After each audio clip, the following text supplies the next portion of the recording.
रोमी सिकंदरिया में जमा थे। अरबों से दो दो हाथ करने के लिए तैयारी हो रही थी।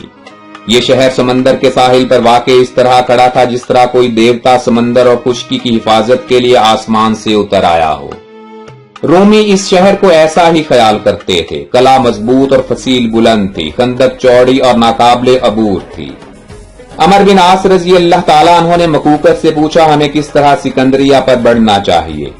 मकूकस ने जवाब दिया, आसान और नजदीक रास्ता तो समंदर है, मगर रोमी तमाम जहाज ले जा चुके हैं। खुश्की का रास्ता दरियाओं के बाइस दुश्वार गुजार है और तवील भी।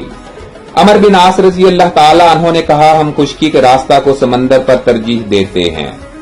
तुम कुब्तियों से कह दो कि हमारे लिए दरियाई शाखों पर पुल बनाए जाएं।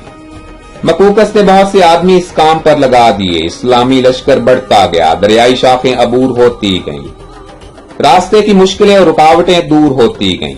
22 दिन के सफर के बाद इस्लामी फौजें सिकंदरिया के सामने पहुंच गईं। खुश्की की तरफ से कला को महसूर कर लिया गया, मगर समंदर ने रोमी जहाजों के लिए अपनी सतह पायाब बना रखी थी। वो बेखटके समंदर के सीने पर मचलते अटकेलियां करते, सिकंदरिया पहुंचते, रसद लाते, हथियार बहन पहुंचाते, फौजें उतारते और खुशी के नारे लगाते। मुजाहिद हमला करते, पत्थरों और तीरों की मार खाते और मजबूरन नुकसान उठाकर वापिस आ जाते। इसी तरह 14 महीने गुजर गए। मदीना से मुसलसल कुमक आ रही थी।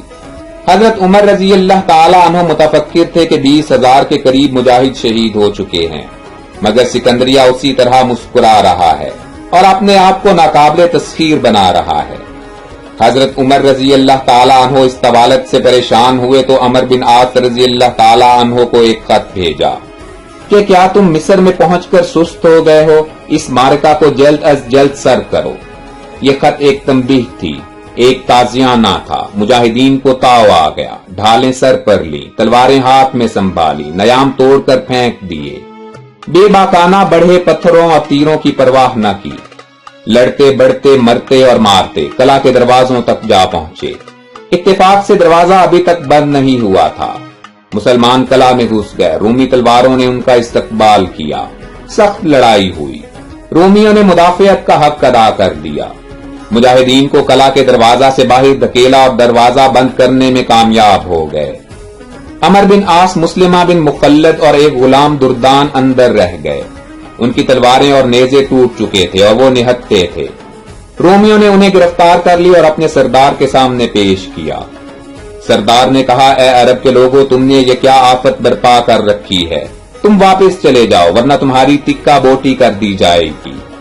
मिस्र और शाम के लजीज मेवे तुम्हें भा गए हैं, हमारा खाते हो और हम ही पर गुर्राते हो।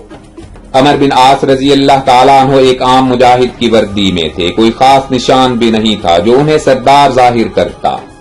रोमी उन्हें आम सिपाही ही समझते थे और उनके लश्कर के राज मालूम करना चाहते थे।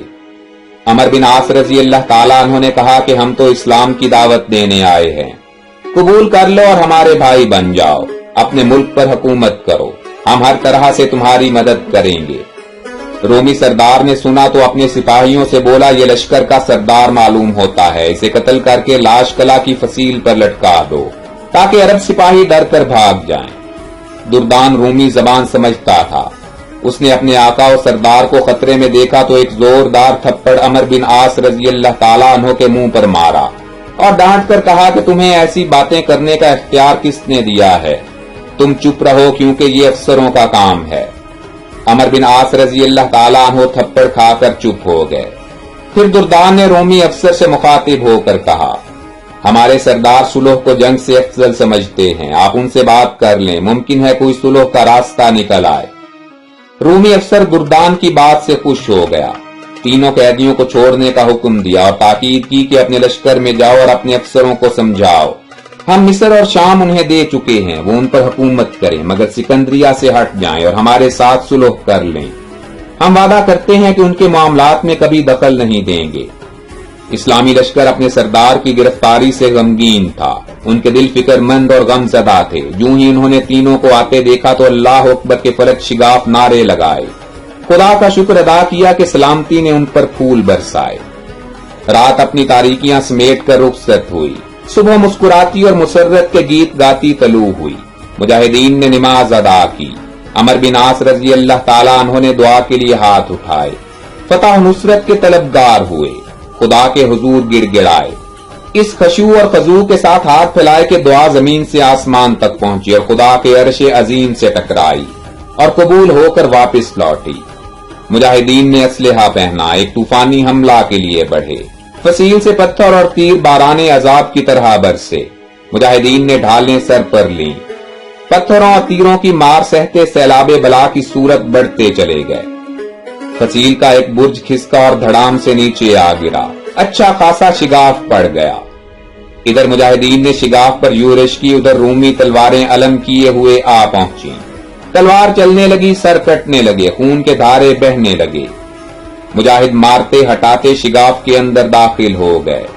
رومیوں نے کچھ دیر مقابلہ کیا مگر آخر پسپا ہونے لگے، کلا میں کوہرام مچ گیا، لاشوں کا فرش بچھ گیا، رومیوں نے ہتھیار پھینک دیے اور الامان الامان پکارنے لگے۔